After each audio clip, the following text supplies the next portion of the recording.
Hey guys, Chris here. Right behind me we have the 2018 Volvo XC40 T5 R-Design, and in today's video I'm going to tell you guys the top 9 reasons why you should buy this car. So reason number 1 is that this car is actually the perfect size for the city. It's not too long, it's not too wide, it's actually not much bigger than what we have over there. The latest gen Volkswagen Golf is a bit longer than that and a little wider than that, but that only means that you have real cargo capacity in this car. You have comfortable seating for 4 passengers. You can even fit 5 people, but 4 passengers will sit very comfortable. As I said, not too long, not too short, not too narrow, not too wide. Perfect for, parking in tight spots. Is perfect for navigating through narrow streets. And and as I'll show you guys here, not talking properly today, it is Saturday, it has a very large booth, and here you have underfloor storage, which is very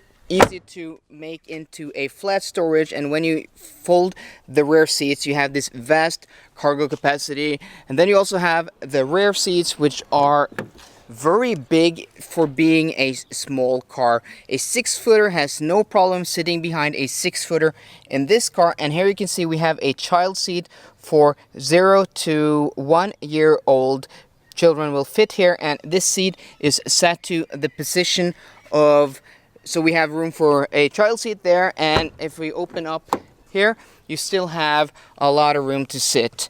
As you can see here, I'm not the longest guy. I'm about 5'7", and I have plenty of room here. But just the other day, a friend of mine who is 6'2", 6'3", 1.9 meters long actually could sit here quite easily. His knees were almost touching. But that's the first reason why you should buy this car is it's actually a really perfect size if you live in the city. Reason number 2 is you sit properly high like you do in a proper SUV. In something like a BMW X1 or a Mercedes GLA, which are both brilliant cars, you don't sit properly high up as you do in this car. Here you feel like you're really driving an SUV. In those cars you feel like you're driving a slightly higher compact car. You don't do that here. And with this massive greenhouse, this expansive greenhouse here, tall windows, a tall roofline, and the flat and short hood, outward visibility, especially in this for city driving, is just excellent. Reason number 3 is how quick this thing is. If you saw my first impressions video, I wasn't too impressed by this engine. The T5 having 254 horsepower. I compared it to the D4, which is probably as torquey, might even have a bit more torque because that's a diesel. This has 64 horsepower more. I was a bit disappointed, but after having this car for a few days, this thing definitely is quick. 0 to 60 in 6.2 seconds. This thing does shift. I might just be a bit spoiled by my T8, which does 0 to 60 in just above 5 seconds with 407 horsepower, but this thing is quick. And hit the paddles. This trans is really responsive, shifts very quickly, and it even farts on upshifts. So I'm really impressed by this engine, and this car is quick. Reason number 4 is refinement, and that is specific to Volvo gas engines. In this car, it's the T5 2-liter 4-cylinder with 254 horsepower. It's just so quiet, so refined. It never gets noisy, even when you rev it out. And cruising around here in the city, low rev, low speeds, you can barely hear it. It's almost like having an electric powertrain. I just love this engine, and compared to the D4, the diesel I had just a few weeks ago, it just transforms this car into what this car deserves to be, and that is a quiet, a refined, and a sporty city car. Reason number 5 is handling. So this car with the 20-inch wheels, 245mm wide tires, low profile, and the steering set to the heaviest setting, and with the lightness of this gas engine, this thing is just so fun around corners. It actually, it actually corners quite flat and is so pointy, so direct and put the transmission into manual mode and use the pedals, this thing is a real riot and really fun on a twisty road. I wouldn't have thought that after driving, you know, the D4, which just felt a bit numb. Yeah, that was on winter tires, but yeah, this thing is actually quite fun and quite sporty. And the flip side of that is it still has a very good ride on 20-inch wheels. Yes, it is better on the 19s, but the ride compromise you get on the 20s is worth what you get for, you know, the looks of the car, in my opinion. Reason number 6 is the R-Design steering wheel here in the 40 series Volvo. It's simply Volvo's best steering wheel to date. It's better than what you get in the 90 and 60 series cars. It's better than my sports steering wheel in my XC90 Inscription T8, because this has real metal here on the spokes, and you also get this thick, you know, open spoke here, which is real metal with beautiful R-Design badging.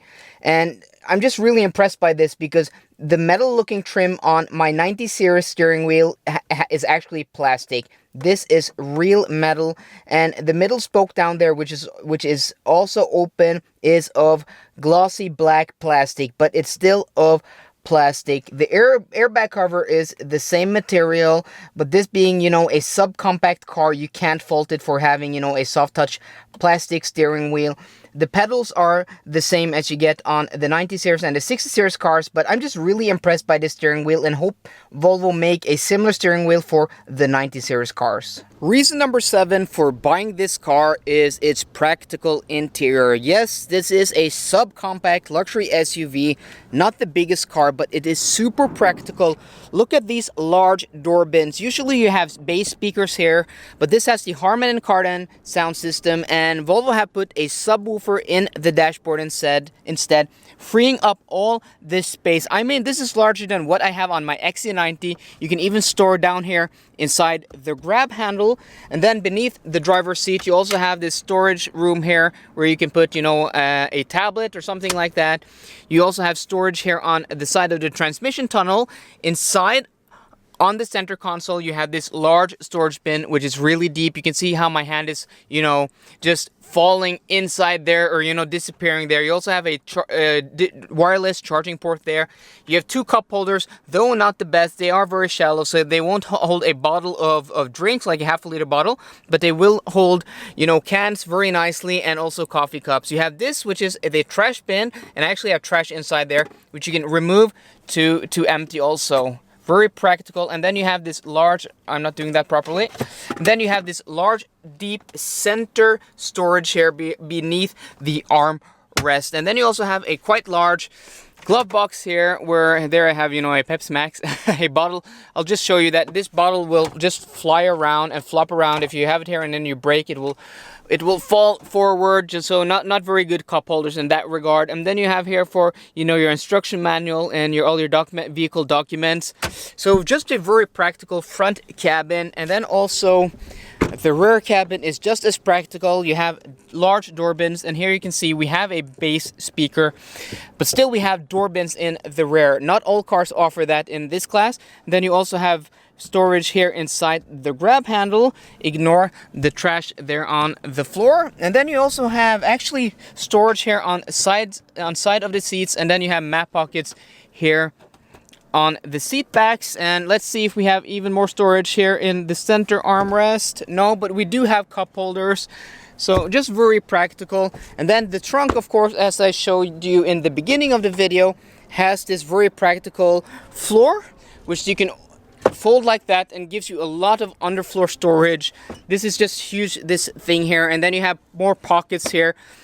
And then you have also here, you have hooks, one on each side here for grocery bags. So this trunk is just very practical, and this actually stores underneath the floor, so you don't have to, if you want to carry, you know, higher items, you don't have to leave this at home or leave it at the store.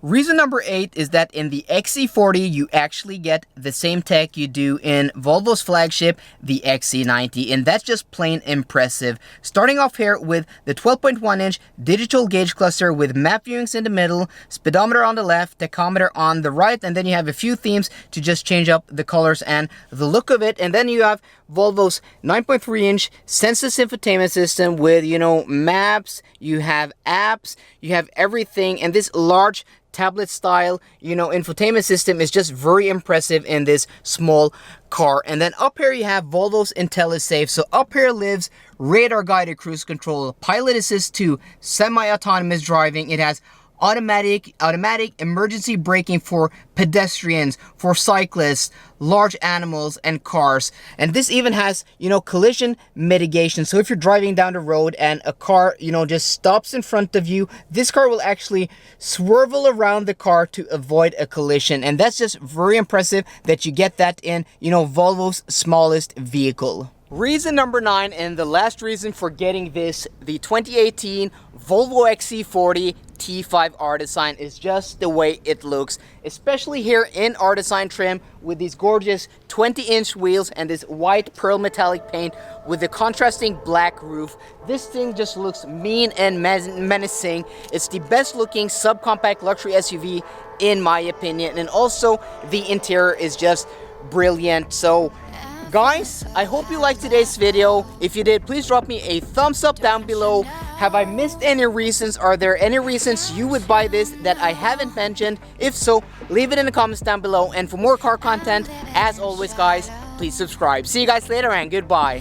Don't you know? Don't you know?